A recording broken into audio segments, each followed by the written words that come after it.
Another day, another game. And today, it's Tier 8 Commonwealth Heavy Cruiser Auckland. As usual, few characteristics of this ship, starting with positives. Number 1. It has crawling smoke, so it's a good thing. Number 2.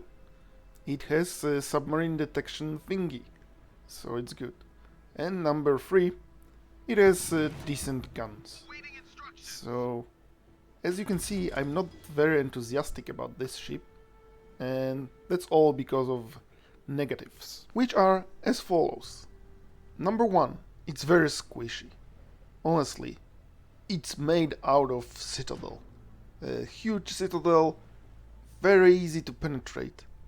There's absolutely no angle you can set your ship on to bounce anything bigger than 380s.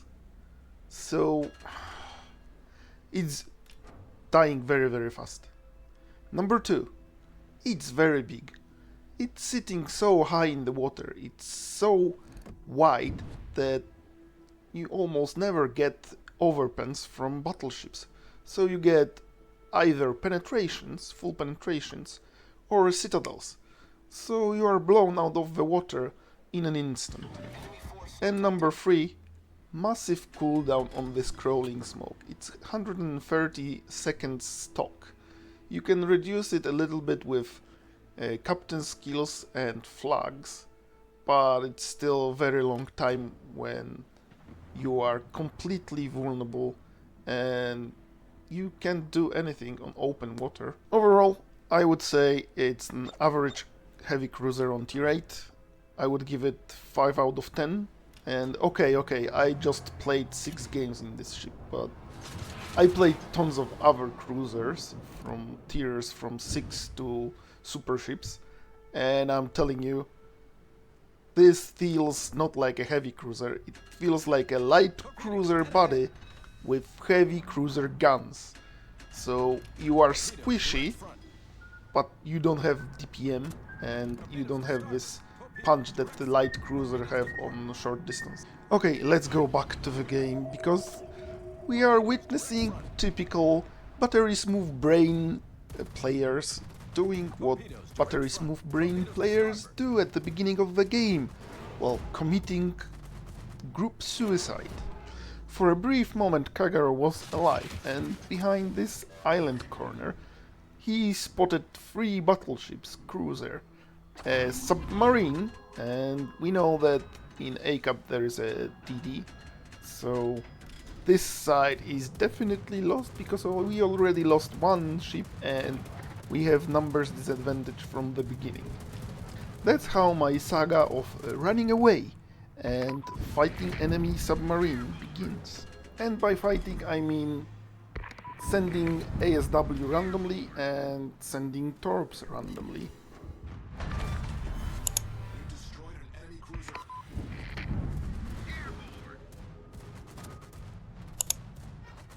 Wow, I'm hitting some depth charges. That's amazing. Amazingly lucky for me. And now, when I overstayed my welcome, it's time to run away as fast as I can. Because there is another thing that is a downside on this ship. Because it has 203, smoke firing penalty is 8 kilometers. That means that in order to stay alive and not explode, I can't fire my guns. And that's another drawback of this ship.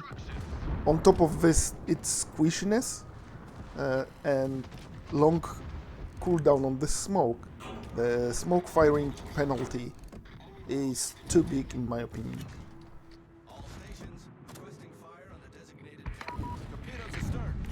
As you can see, I'm reduced to torpedo boat with ASW planes sent on cooldown in roughly direction of this submarine. Try to guess how many times I will shoot my guns. I mean, how many salvos I will shoot and how many shells I will hit in this game.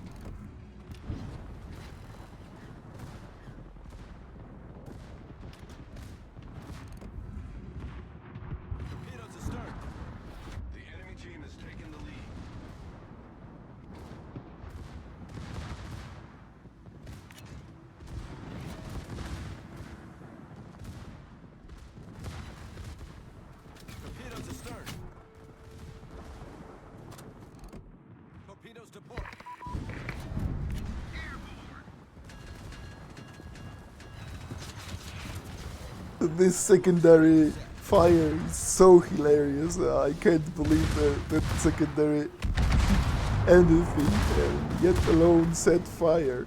It's the second one, so he already used his repair party. So I'm doing damage, a lot of damage, just by sitting in my smoke and doing nothing. So that was my first salvo in this game, and I hit one shell. Another big thing, this ship is tier 8, so very often you are up tiered and chased by 3 tier 10 battleships and tier 10 submarine, and as we all know, it's the most fun you can have in this game when you are chased by 2 tier higher ships and you cannot fire your guns because you will explode when spotted.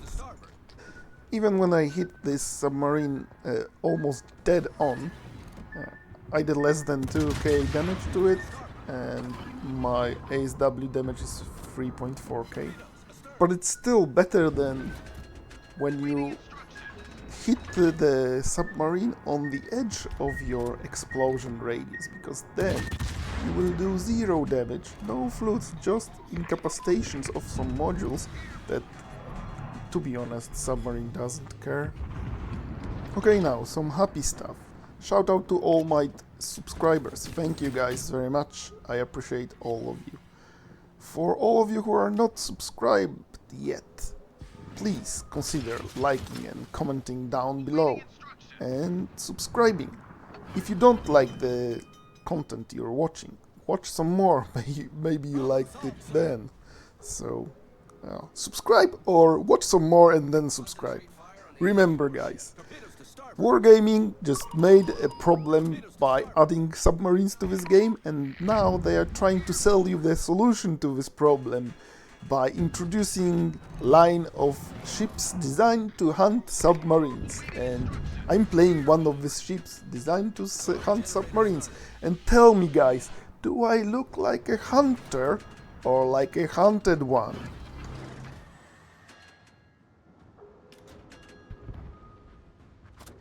Remember, zoning torps, the best torps. I hit another one, I don't know how, I don't know why, but in this game I already hit 3 torps, and almost all my damage are from torps, depth charges, or fires from secondaries. Because I only hit 12 shells, and I shot 3 or 4 salvos in this game.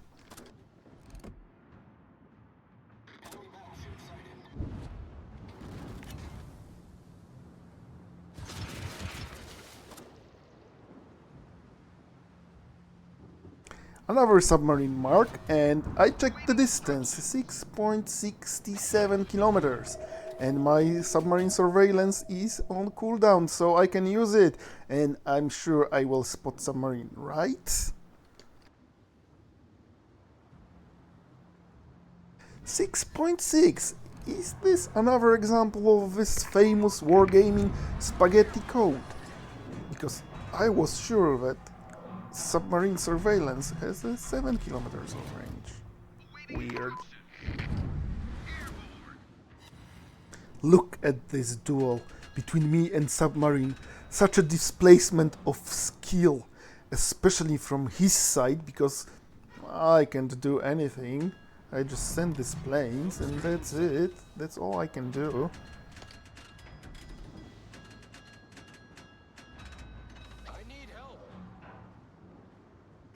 I know it's not your typical YouTube game, where you can see the matches with 5, 6, 8 kills, 200k damage, but I think it's interesting because it happens to everyone. Submarines are almost in every single game, and yes, most of them are buttery smooth brain players that they can do anything, but sometimes you met submarine with someone who has hands and half a brain, and they will kill you very, very, very fast. Torpedoes, dead ahead. Torpedoes to starboard.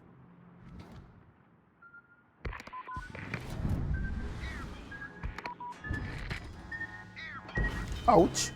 I hope I got this bitch.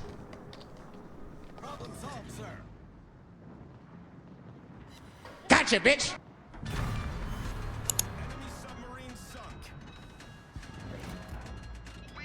Wow, I actually got him. I wonder how much damage I deal to him the whole game long. Because I hit like 6 depth charges. I wasn't the only one hitting him, but I think I did majority of damage to him. And I explode. Oh well, I was on sliver of health. It's incomparable, so 508mm guns overmatch. And like I said, this ship is made out of Citadel, so no chance to survive. Another victory, always a good thing. Double fun when you are the first in XP from your team, and triple fun when you do almost 20k damage to submarine. 8k damage with guns. What a fun game. Thank you guys for watching, and of course, see you in the next one.